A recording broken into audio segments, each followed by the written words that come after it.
to the SST Podcast Variety Show. Let me see what segments are on with my two favorite hosts in SST. Subscribe in SST. Play the podcast.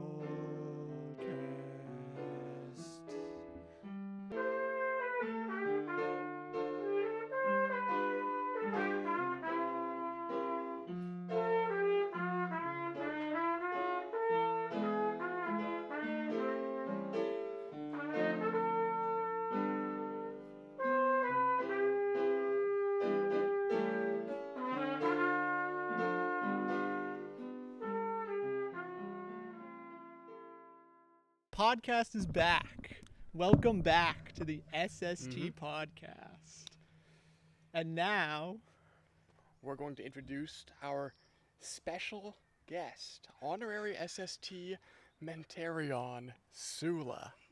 And I'm your host, Sufi Ann. And I'm Ipswich. We got 3 beautiful segments for you, but before we get started with the first segment, it's time to unveil the special theme for today's episode. That's right. It's the Pride Month episode. We did it, folks. Get that one out of the bag, Alex. Get it out of the bag. All right. Finally. The long-awaited month. There we go. There we go. It's all the way in August. All the way in August. Mm-hmm.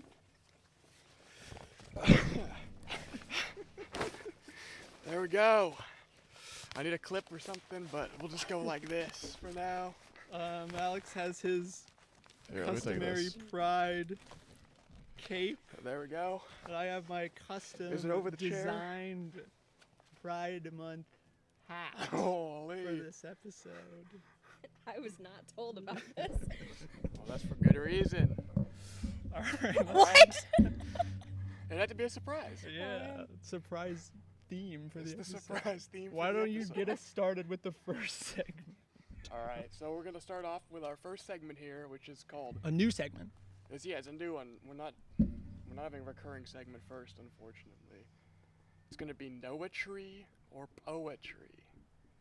And what's gonna happen in this segment is our special guest S'Ula is gonna hear 4 poems from us, 2 of which are written by professional poets, and then 2 others are written by either myself or Noah.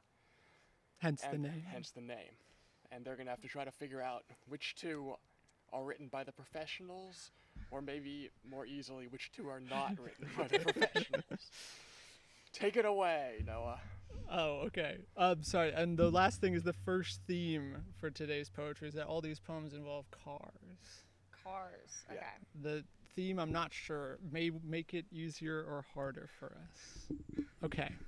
The first poem is titled The Lay of the Motor Car. We're away, and the wind whistles shrewd in our whiskers and teeth, and the granite-like gray of the road seems to slide underneath. As an eagle might sweep through the sky, so we sweep through the land, and the pallid pedestrians fly when they hear us at hand. We outpace, we outlast, we outstrip, not the fast-fleeing hare, nor the racehorses under the whip, nor the birds of the air can compete with our swiftness sublime, our ease and our grace. We annihilate chickens and time, and policemen in space.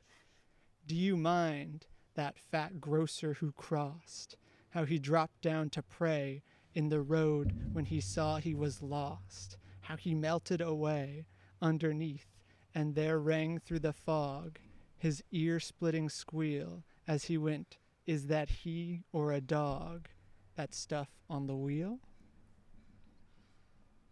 That is our first poem. Okay. Here, I'm gonna give Okay. you a sheet to keep track of the poems. Okay. That was The Lay of the Motor Car. Do you want me to decide right now? You don't have to. no, I think at the end. Yeah, at the end. You Okay, can have us okay. repeat some if you want to. Okay, sounds good. Sounds good. All right. I'm going to read the second poem, Mhm. which is titled... Oh, This God. is I think you have a hunch on which one might be written by you guys. No. No. What's going on No. over there? What's going on This over one's called there? Last Night I Drove a Car. Okay. Last night I drove a car, not knowing how to drive, not owning a car. I drove and knocked down people I loved. Went 120 through one town. I stopped at Hedgeville and slept in the back seat, excited about my new life. And that is Last Night I Drove a Car, number 2. All right, a little bit of a nice shorter one for our Nice short second poem. poem. For number 2. You want to go ahead and read number 3? Yeah, I Noah? can read number 3. Okay. Okay. Our third poem is called Carburetor. Bad car, motor broken, wheels aflat, home in fumes, oil drips, splat, splat, splat. Ice, ice, ice, burning through my fuel, futile fire, cool my carriage, ice, chill my engine, ice. Can't break the heat, can't break the heat. Wretched body, shiny and frail, totaled once, high on spice. To the garage, chop, chop, chop. Totaled twice, off the road, change the oil, make it nice. Totaled thrice, clop, clop, clop. Pull the plug, sever the lines. Got me a horse, back to my rhymes. No more drives, see ya later, only me, the carburetor. That was Carburetor. Okay. Okay, carburetor.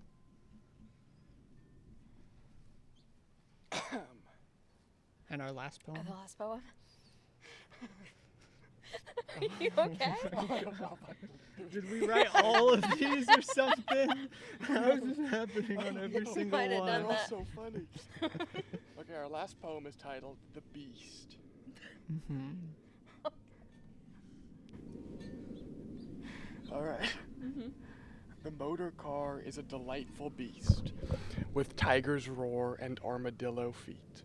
This beast of burden flattens ground like the elephant stomping around. It flies like hares in a race, crushing turtles into paste. What's happening? Smoke-filled lungs of those passed by. Gargling bile as they die. Remake our world a brighter future. Bind our society with tighter sutures. Replace God with our new pacemaker. My new machines, a real earth shaker. The motor car is a spiteful beast, which burns our nature at its feet, paves over our desolate ground. An apex predator leaves nothing around. And that's our fourth poem, The Beast. This is so much harder than I thought it would be. Okay. Maybe Oh we're my not so God. bad. We're really not so bad. Take us through after your all. thoughts. Okay, the As first you one. do each poem. The first one is so long. You good? And you can ask Oh, wait. for a reread Yeah, if you you can take a want. read. I'll walk you through my thought process on each. We've lost our flag in the background. Can, Oh no. oh no. I can fix that. All right. So the first one, lay of the motor car. Yep. It's really, really long, and I cannot imagine either of you sitting to write poetry for that long. And it seemed like there were some good poetry elements to it, some good maybe similes in there. So I'm not inclined to pick that one. Last night I drove a car. It was really short. Short and sweet. So I was thinking immediately, probably one of you guys, right? And then we hit carburetor, which was wild. Interesting. Carburetor was wild. Interesting. I'm pretty sure one of you wrote that. And then... and so originally I was thinking like 2 and 3 were you guys. Okay, and then you read The Beast, and I became sure that was one of yours, because there's no way that someone published that. Apologies if that was actually written by a person. But yeah, final answer. First 2, probably an actual poet.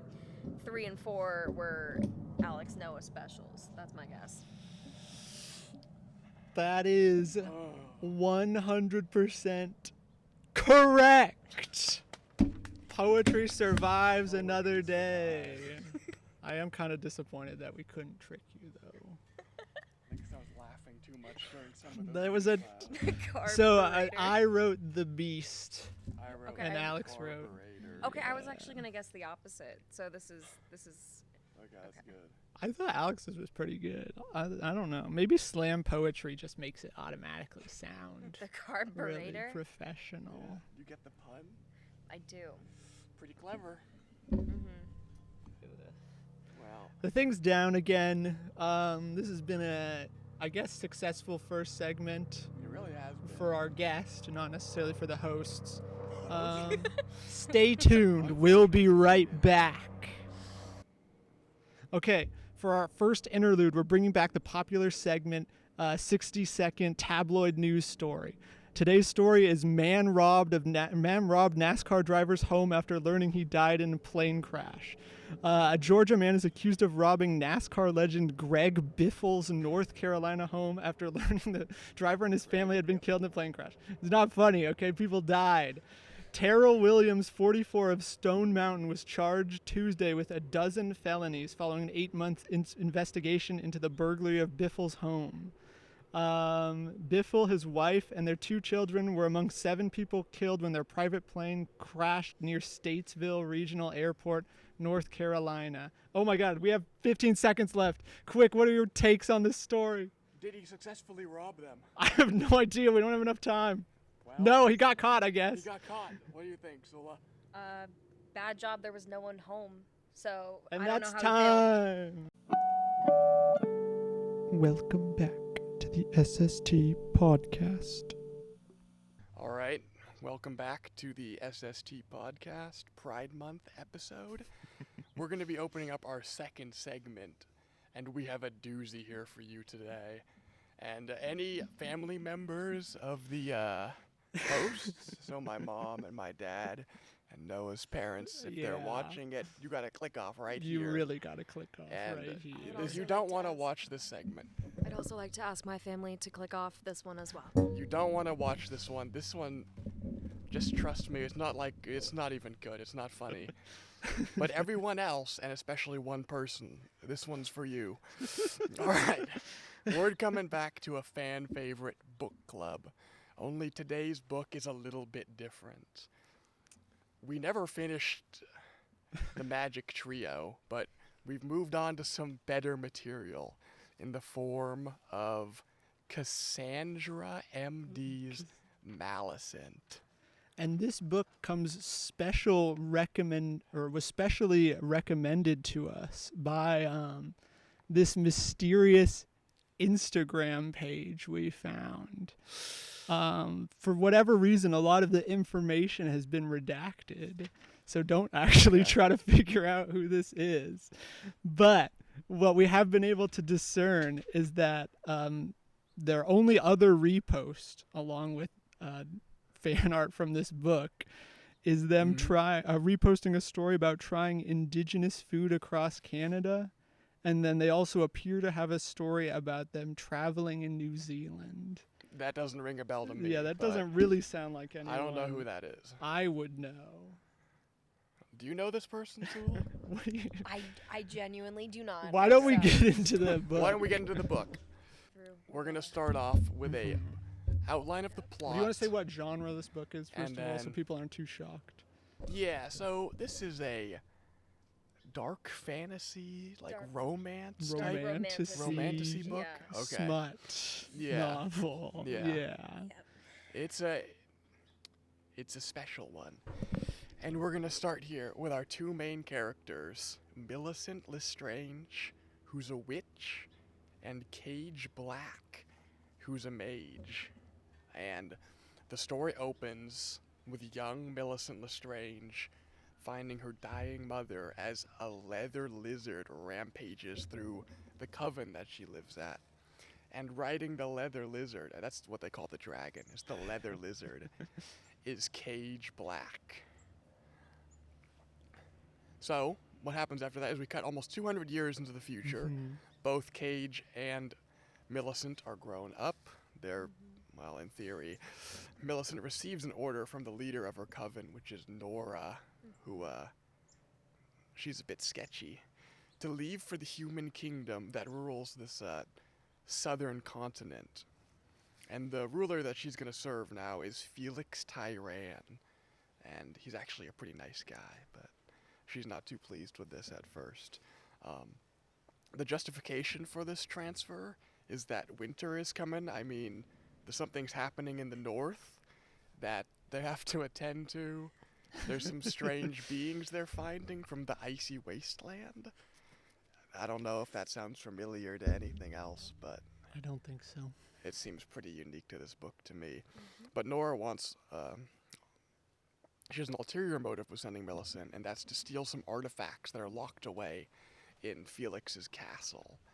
So Malicent accepts the quest and says goodbye to her best friend in the coven, Innocent Arcadia. Yep, okay. And so at the castle, we cut before Malicent arrives. We have Cage Black and his best friend, Captain Calyx. Captain Calyx supposedly is a human, but he's just a monster of a man, is all you need to know about him. So they're at a party, and Calyx seduces and drugs the daughter of this duke that they're trying to find. They are able to gather his location from that extraction of information. They travel to his, I don't know, is it his house they go to? Can you fill me in on this one? I think it's like, a duchy or Yeah, something. someone's- It's a party for sure. No, but whose house? Where's the duke at? 'Cause He's they in go like the find him. guest house. He's at the he's guest hidden house? out at the Okay. guest house. He's at the guest house. So they go there, they find the duke, and the duke is infected by some sort of monster which like erupts from inside his body, forcing Cage and Calyx to kill it. And then, once they've dispatched this creature, Cage and Calyx gather some samples to bring back to the castle's head biologist, Iris, who's a necromancer and another witch. And right about now, we're going to have some fan art to show you. We're going to start with regarding that. Are these characters. So this is once again courtesy of our mysterious Instagram page. Looking at Yep. this here, we see sort of an exploration of Calyx and Iris's relationship. Which I guess let's just go through the talking points here. Calyx is the captain of the guard with a dark secret, and he also is very possessive and obsessive towards Iris. They don't specify what the dark secret is. It just says he has a dark secret, and they don't go into that. I don't think. Not really. It's alluded No. to a few more times in the book. Does it have something to oh do with my the God. fact that he touches her and dies? Or talks What? to her and dies? We think we figured that one out. Oh yeah, wait, did you not hear that? Yeah. So it says talk to her and Skull. We're thinking that means his attitude is if you talk to her, her being Iris, you die. So Yeah. part that's of the part possessive his, obsessive thing. What I was thinking, though, is that when he talks to her, a part of him, like, dies inside, because she always friend zones him. So. Well, yeah, and Okay, I we like should my look at interpretation. Iris's character more. is really defined by Okay, being yeah. a necromancer, the head biologist and head of forensics for Felix Tyran, who's also a chronic workaholic. And she does friend zone Calix throughout the book, but they have kind of a weird... It's a little bit of a difficult friendship, I think. It doesn't necessarily read that way Well, to Calix always seems very any happy of the when he's other around, Iris, characters. and vice versa. Or any of the readers. But we'll just have to wait and see for the sequel, I guess, coming out 2026. They're making another one? Yeah. Oh, God. This one got very high reviews on Goodreads. I don't know if you heard. I did not. 4.3 out of 5 from 900 ratings, so it's getting a sequel. Oh, It's going to be called Malicent 2. Anyway, I think in the sequel, Iris really just needs to give a good guy like Calix a chance. That's what I'm thinking as well. Let's move on. shouldn't be here. This is terrible. Okay, so now that we've introduced that rather important relationship dynamic, we can continue with Millicent traveling to the castle. Okay, She I'll save this intimidates one, I and guess. despises the humans that pick her up in a carriage. And then at the castle, she meets her old nemesis, Cage Black. Is this a good so- time to introduce Yeah, this is Yeah. probably a good time to introduce the our Cage second, Black? far healthier relationship. This is not healthy. My bad, less far. Yeah. Oh, bad. It's so bad. It says that she betrays him in the papers, Which so- is, I guess, sort of does happen. But it's like they're having fun with it, you know. Yeah, kind They're not of. having fun with it. This is terrible. You want to get into it? Take it away, S'Ula, Noah. I have some. I must contest some of these points in this graphic, Mhm. like the fact that she attempts to kill him. I'm not really sure about that one. We would have to go into the fact that there's an entity living inside her that desires the power in his blood, or whatever. Which is actually another point, very fittingly. I think the part I'd like to contest is the one at the top right that says mage. Because he lived with the witches all his life. And here's Mhm. my theory, is that our author here, is it Cassandra? Cassandra Cassandra MD. Cassandra. So Dr. Cassandra is Cassandra. actually a Dune fan, and Cage Black is the Kwisatz Haderach, and the witches are the Bene Gesserit, because he's supposedly the most powerful one, although they say that Millicent's the next most. Well, we don't really know what's going on They here. keep saying she's the most powerful witch. Well, we have a ever. power scaling segment for later, Okay, so yeah. we'll come Right, back to right, that. right. But anyways, my analysis is that he's not a mage, and he's actually the Kwisatz Haderach. Yeah, the only male born to a Yep. line of witches who received all this like special training from wasn't- Nora. He wasn't born to a line We of don't witches. know. They don't really talk They about don't it. explicitly okay. say. Why did he live in a coven, which are So- supposed to be all female witches? So he slaughtered his whole family and village, right, on accident, allegedly. So like as Oh, a kid, yeah, he yeah. slaughters Oh, everyone, and then Nora comes and finds him Yeah. in like the wreckage of his whole family. And they go really into detail on this. They're like, "Yeah, I laid with my mother's rotting body for days." Mhm. Just like, okay, that's little unnecessary. So Nora sees him, sees how like powerful he is, and then takes him in to teach him to control himself, which is just her torturing him for like 6 years, Yeah, something like about. that. Okay. So it sounds like he's not Paul Atreides. That's tough. I But think looks the like my theory illusion- might don't be know down it. the the drain. illusions are pretty strong. Okay. We do have But the you gotta illusions. remember that the self-insert female lead is also gonna be Paul Atreides. Oh right, shoot. right. So we'll see if that interrupts his plot line. There were some other points on the graphic you wanted to contest, S'Ula. Why don't you go ahead and contest them? What parts? The kill her mom and half the coven, that she betrays him, or oh my god, just this whole relationship makes me sick. It's disgusting. Maybe this one, childhood friends. Childhood friends turned enemies. Well, they were childhood friends. So They do she expand was a on it. kid That's in the true. coven, right? When he escapes the coven, he kills half the coven, including Millicent's mom, Mm-hmm. who is kind of the one thing protecting her from Nora and Nora's influence, right? Mm-hmm. And to remind you, Nora is the leader of the coven and sort of the top boss. We're So- thinking of the whole series, but Oh, that's a good point. Maybe in the I sequel. would argue that Cage's actions kickstart Millicent's preceding torture for years. Roughly 200 years. 200 years of torture.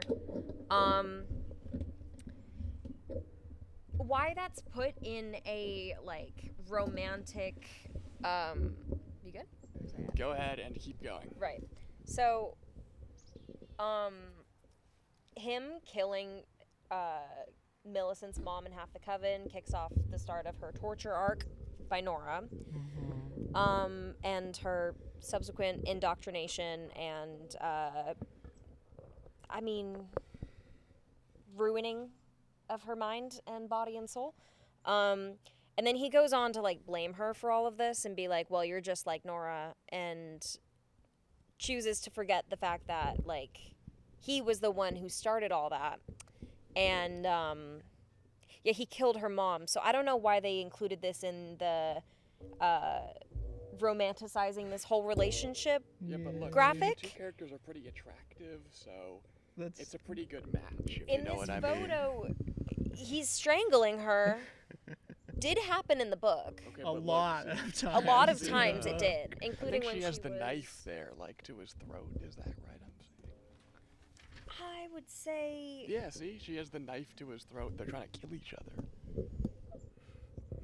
I would say, like, any interesting things Cage might have going on for him as a character are a little bit drowned out by him sort of being head rapist in this book. Yeah, he's like the serial assaulter. It's This is a unrelenting. I got halfway through the book, and he had already sexually assaulted her twice. And both times it has been fully fetishized by the author, of course. Yeah, but Well, we she don't wanna betrays him. She does technically sort of betray him. Betrays him. It And, says right there. but it's also mostly So that makes the, her the as Night much of a bad Mother's person fault. as Mr. As Rapist. one Yeah. reviewer on Right. Goodreads put it, both of these are morally gray characters, I which is know. why I love the books just so much. I don't know if I'd call Cage gray, really. We think Cage Black is morally black. We He do might be think he's morally morally black. black. That's just us. He's evil, I would say. Yeah. I would have to agree, but let's just get back to the plot, because Right. we have a whole Right. lot of material to Mhm. cover. We've introduced this dubious dynamic. Whoops, I'm out of line. So, Travels to the castle. they travel. Millicent and Cage meet at the castle. They immediately start hating each other, but they have to go before the King Felix, and he forces them all to work together. And then during this time, Millicent meets Calix and Iris, and she watches this absolutely shocking duo, like, run about with their shenanigans. Like, what is Calix doing? He's picking her up and taking her off to bed. Best then- duo in the book. Yeah, but then Iris says they're not. She friend zones him after they're in the bed. Well, It's true. That's like a cheat code. I don't know how she can do that. I don't think they're actually sleeping in the same bed. Oh, they're not sleeping if in the that's same your bed. reading of it. My bad. I I had the wrong don't read. think I had the so. wrong read. well, it's a bit ambiguous. It's pretty ambiguous. He says, "You're Okay, going to I bed guess it's with me." ambiguous. That's all unimportant. Oh so wait, what I happens? missed that. Hmm? Never. I guess it isn't ambiguous. Yeah. He's just he takes her off to bed, Okay. so Mhm. it implies some I things. It remember implies a some lot things. about this book. But the only thing she says, other than that, is, "We aren't having sex, and we never will." We never will. We have some theories as to why, but We we're gonna get wanna into talk those about- later. I don't know if that's the really supported necromancer by the theory- text. It's not well. yeah. It's our best. Well, okay, let's mention it now. There's a Okay, yeah. pretty obscure theory that we might be on the cutting edge of. That actually was spawned when looking at this fan art image before. When we didn't know what talk to her and die meant, we maybe thought that Calix was talking to her and that he was going to die at some point in the book. And that made us think, Mhm. what if he already did and was Exactly. resurrected by the necromancer Iris, which maybe would explain why he's so obsessed with her and why she's reluctant to be with him, because she obviously feels like she's kind of manipulated him to be that And why way. he's got crazy abilities as just a normal human. That's true. He's supposed to be inhumanly fast and strong, and is has, able like, to heightened contend with senses Malicent in a, and- I don't know, sparring match. Well, we'll get into that. We'll get into that later. Back to the plot. Mhm. So, the first mission for these characters is happening. They're sent off by King Felix to go investigate these reports of a bunch of cows who've been slaughtered, and they have a strange aura about these cows. So they go out to investigate past the boundaries of the city into the country on horseback. When they find the cows, Millicent deploys her familiar, which is this imp called Ollie. And Ollie runs off into the woods to go find whatever killed the cows. And what he finds is this cave that he tells Millicent to go follow him into. And this is some strange reality warping cave where you can go in loops around the interior and never get out. And inside the cave, there's a young girl. And what happens is Millicent isn't too sure what's going on with this girl. She knows it's a trap, and then obviously the girl transforms into a monster. And so she kills it really quickly because it's not really that tough. I was thinking at the time it might be like the parasite that was in the Duke. But when she touches the girl's corpse, a strange, like, interaction of power happens.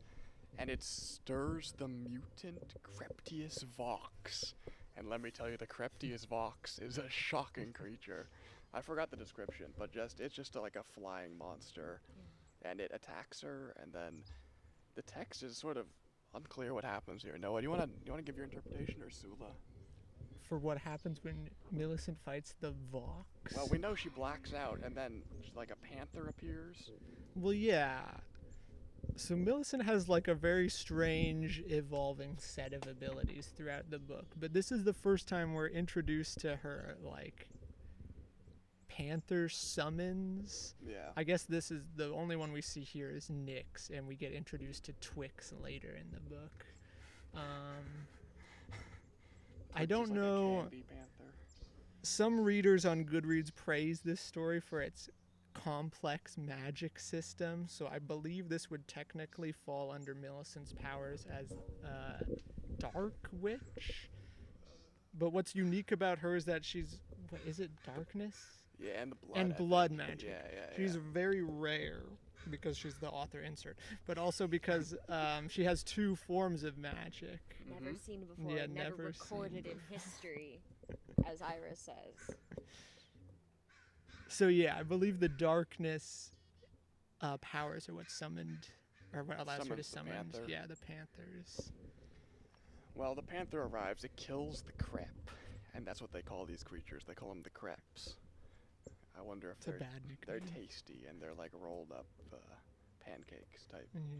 Anyways, Calyx and Cage arrive in the cave a little later, and then the three conclude that it was the Creptius Vox that ate the cows, and they take the girl's corpse back to Iris, the head biologist, for investigation. Who's also a workaholic. Yeah, she is a as we workaholic. know. Really balanced out by her very good friend, Calyx. Captain Calyx. I mean, he's just Calyx. there to make sure she doesn't tucker herself out Mm-hmm.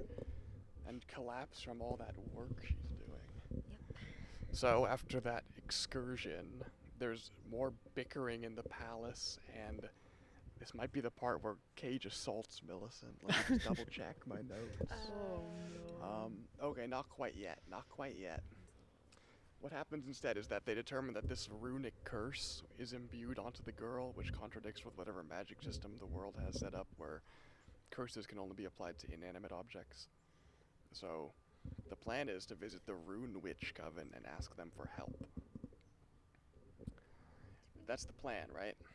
Did I skip over the part? Oh, I did skip over the part. That was actually before they went to go find the crep. The Is first, that was He yeah, that was the assaults her? first time the that he first assaults her. Cage Yeah, assaults him, yeah, that's the first time. Because he was telling her to change out of her Mm-hmm. witch dress, which of course the coven requires her to wear a extremely sexy low cut dress. It's because they show off the Yeah, it's tattoos. something You can see on the picture. It's for plot reasons, for sure. And she's like, I can fight fine. And then they spar, and then she ends up like pointing a knife at him and like beating him. And then he takes advantage of that, pins her down. Instead of being like, okay, go change now, he starts groping her and threatening to rape her. Yeah, So but that's because he's Oh. Cage Black and he's not a morally gray character. Right. And the minute she gets like a little confused because this is the first man she has met as an adult ever. They used to be friends, childhood friends, it says. As an adult. Turned enemies, of That's course. true, turned enemies. As an adult, this is the first man. She has never slept with anybody. And then the minute she shows the slightest bit of interest in what's happening, he's like, oh, she's disgusting. She's like Nora. Which is, you know, a wild thing to say and to do. That's why we call him Cage Wild, because We he's don't a call serial assaulter. Okay, we call him that because he's a So- serial Serial assaulter. On one person in particular, it would seem. Yeah. Although he Just really- does mention that his heart is devoid of love. His And heart is all he empty, does but his bed is not. lust. Yeah, he just All he lust, does. lust. So, yeah, my bad. I mixed up the scene order. So then they go back to. Then they go back after they catch the crep, Yeah. and then they bring the girl. And then, yeah, they Bring the determine that they need to girl. go visit the Rune Witch Coven to determine, like, what these runes are. So they go over there, and with this plan, what they want to have is King Felix go, escorted by Malicent, who's a witch, and hopefully Just leaving. We don't. friendly to the other witches. But Felix doesn't actually want to be there because he'll be at too high risk. They all agree that, except for Millicent, I think. So they disguise Cage as King Felix, and they send him in with her, and he's able to pretty accurately mimic the king's carefree, like happy-go-lucky attitude. Oh yeah, that's that happy-go-lucky attitude. Yeah, it's kind of exposed when Cage assaults Millicent again after they get drunk together. I'm sorry, that's Felix and the king and Millicent get drunk together, and then Cage is just after her, oh brother. Okay, but anyways, Oh my god. they go into the Rune Witch Coven, and then it's completely useless because the Rune Witches don't know what the rune is, so they gotta go look elsewhere. But Cage gets some big info as he and Millicent exchange their dark secrets. And Cage just says, because remember he's disguised as Felix, he just says that he didn't really want to be king. And Millicent gives this whole spiel about her like private backstory. So Cage really won the information game right there. The Cold War is.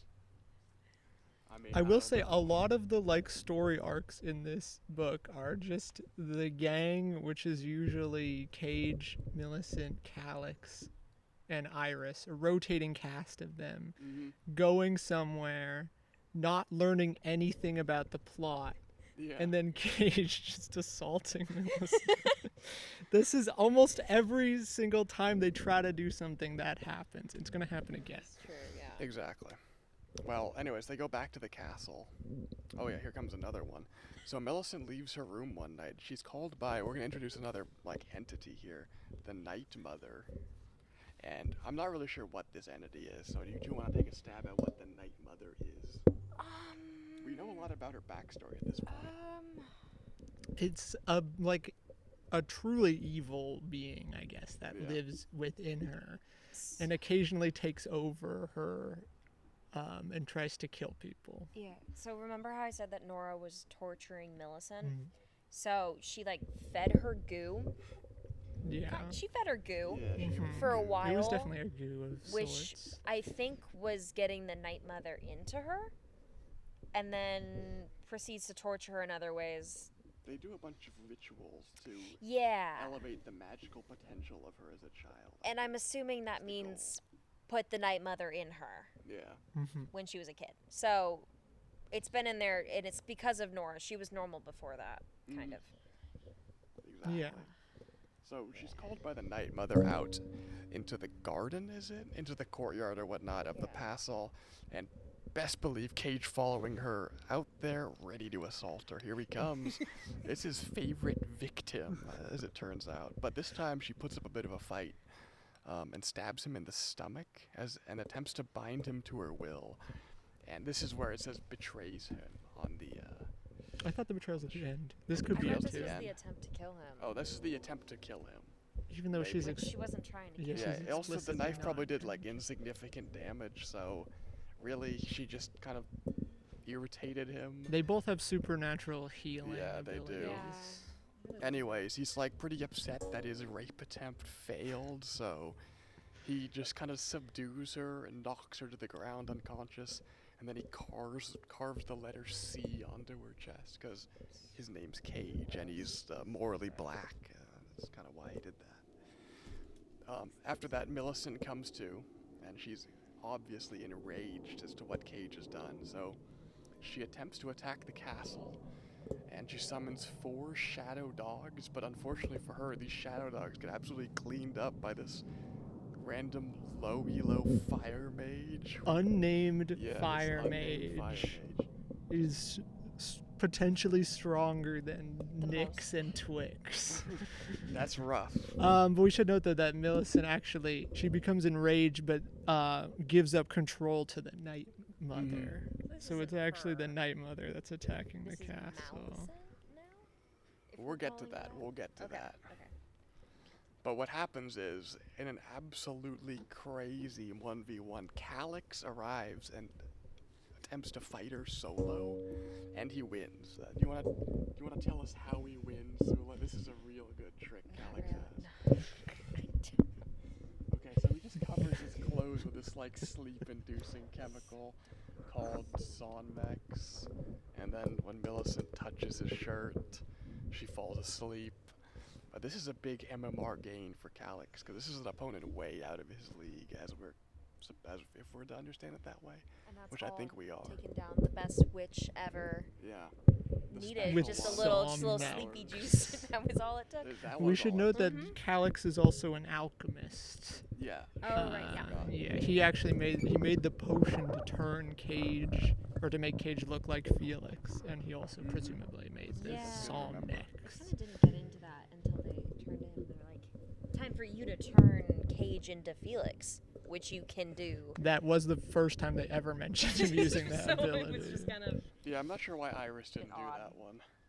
Seems like an Iris type activity. seem Yeah. like Iris. They Well, had it to makes give me Calyx a wonder reason. if That's Calyx true. is some sort of bioengineer type. He just might be. He just might be. What a nice guy.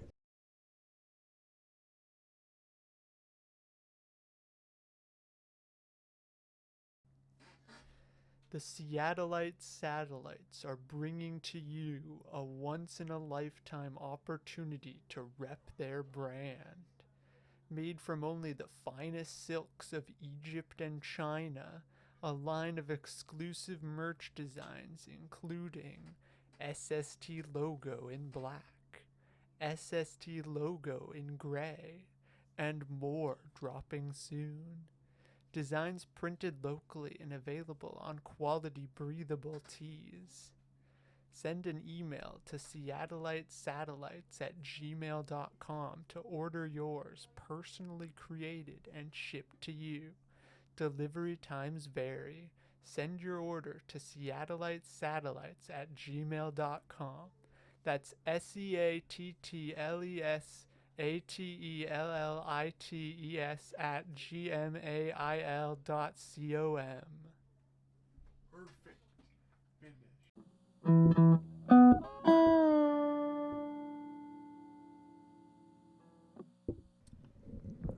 Welcome back to our final segment of the podcast, Election Watch. Haitian General Election 2026. And as longtime fans of the pod know, on our popular segment, Election Watch, we always aim to cover breaking and current election news stories to provide our listeners with the best picks to make on Polymarket. And as we were scrolling the Wikipedia page for upcoming elections, we came upon the page for the Haitian general election in 2026. What we thought would be a quaint story about Caribbean politics has turned out to be much, much greater. We'll start the story in 1804, the independence of Haiti, the overthrow of the French colonial regime, the killing or expulsion of most of the French population from the island, and the freeing of all Haitian slaves. This is the beginning of Haiti, but what really influenced them today is what happened 21 years later. The French Navy returns to the island of Haiti, or the island of Hispaniola, I guess, and threatens Haiti and demands from Haiti, under threat of war, a payment of 150 million francs as compensation for the property France lost in the Haitian Revolutionary War. Property which includes the French loss of the slaves themselves. Under duress, Haiti would agree to French terms. However, through a series of predatory loans and the debt itself, these terms would plague the Haitian economy from 1825 until 2016, when the debt and the interest on the loans was finally fully paid. This context is necessary because it explains why Haiti's pretty much has always been in a very turbulent economic situation, and this has led to an incredibly tumultuous and unstable history of the Haitian government. We're going to skip ahead 2 centuries now to where our election watch story really begins. And we're going to start in 2015, which is actually the last time an election successfully happened. And, actually 2016, but we're going to start in 2015. In 2015, Jovenel Moise receives 31% of the vote in this year's presidential elections. This gives him more than any other candidate, but it's not enough to avoid a runoff election. The runoff election itself is repeatedly delayed, and eventually the original election is annulled amidst evidence of widespread voter fraud. Moving to 2016, the interim president is actually able to create a fresh set of elections. Jovenel Moise once again performs best and receives 56% of the vote, winning outright and assuming office in February 2017. The election is again highly contested, with allegations and a significant amount of actual evidence of voter fraud. But nonetheless, Moise would succeed in taking power, and his party, I don't know how to pronounce this, the Tet Kale, would also perform quite well in the legislative election, taking a decent number of seats in the Chamber of Deputies and in the Senate. Moise's reign as the president of Haiti would be quite tumultuous, though. And in 2019, he would begin a track of repeatedly delaying and preventing legislative elections from occurring, a clear sign of the political revolution to come as he sought to obtain more and more power. In 2021, events reached a blistering pace. Moise would argue that because of the one-year election delay in the 2015 elections, that his term did not end until February 2022, while opposition groups argued it should still be 2021 for when the term originally would have ended. At the same time, widespread protests against his government were occurring amidst a tumultuous term of worsening economy, rising violent crime, and especially rising gang activity. At this time, the future of Haiti hung in a balance between a revolution merely in the parties running the government and a political revolution sprawling across the very streets of the nation of Haiti. Moise would attempt to stabilize power and would receive support from the United States government to remain in power until 2022. However, his government would ultimately collapse when he was assassinated in his home in July of 2021,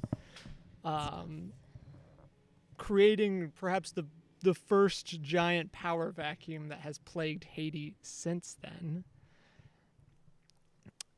Following the death of Moise, the government has only lost more and more control of the nation. Ariel Henry, the acting prime minister, and also highly suspected of being involved in Moise's assassination, was the one to seize power after his death, and governed until 2024. He continued Moise's trend of delaying legislative elections until eventually all of the legislators' terms had expired, and he was the sole person running the country. In 2024, though, he resigned under pressure and allegations of being involved in Moise's assassination and created a transitional presidential council to replace him. This council would run the country through what the government called presidential mandate, which is very ironic because they did not actually even have a president at the time. In February 2026, the transitional council's term ended, and Alex Didier Fils-Aimé, who I can only assume is Reggie Fils-Aimé's brother, of Nintendo and GameStop fame. But Alex Didier Fils-Aimé took control of the government as the sole premier again, and has committed to running these elections in August and December of 2026. Although I should say, at this point, the central government controls very little of the actual country. Pretty much even the capital itself has begun to be split apart by various gangs and local paramilitary groups vying for power. And almost the entire other rest of the country is controlled by various gangs and paramilitary groups. As such, it's very hard to pick who the winner of these elections will actually be. But I've come up with a few potential options for our panelists to consider. One is that no one will be elected. The elections will be canceled as the central government collapses completely. The second option is that it will be Reggie Fils-Aimé's brother, Alex Didier Fils-Aimé, who will use the elections and a heavy amount of voter fraud to legitimize his power, as he has sort of risen as this unelected premier. And the third and least likely option, I think, is any actual political party in Haiti. So let's get the picks from our panelists. Can I hear the name of the second guy one more time? Who's the second Alex? guy? Alex Didier Fils-Aimé. Alex Didier Fils-Aimé? Yeah. Sounds French. He's gonna win it. I mean, my name is Alex, so I gotta go with another guy named Alex. I think that there's these allegations that he's a corrupt politician and engages in voter fraud, and that's all nonsense.